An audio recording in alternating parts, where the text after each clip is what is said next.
আসসালামু আলাইকুম।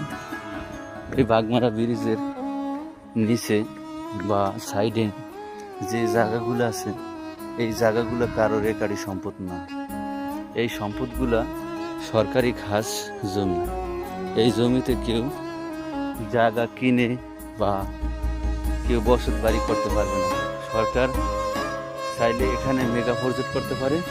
সরকার চাইলে এখানে বিভিন্ন ধরনের সরকারি ভবন, সরকারি মেডিকেল, সরকারি ইত্যাদি যে কোনো জিনিস করানো যায়, কিন্তু এই জায়গাগুলো খালি পড়ে আছে। সরকার চাইলে যে কোনো মুহূর্তে অনেক কিছু করতে পারে, আর অনেক কিছু করা সরকারের পক্ষে সম্ভব। সুন্দর একটা জায়গা এখানে। আর এই জায়গাগুলো আমরা এখানে একটা সরকারিভাবে যদি আমাদের জন্য একটা পার্ক দিত তৈরি করে, তাহলে আমরা এখানে ঘোরাফেরা চলাফেরা করুন যেত খুব ভালোভাবে। দেখুন অনেক জায়গা, হাজার হাজার বিঘা, বিঘা বলে ভুল হইব, কানি জায়গা পড়ে আছে।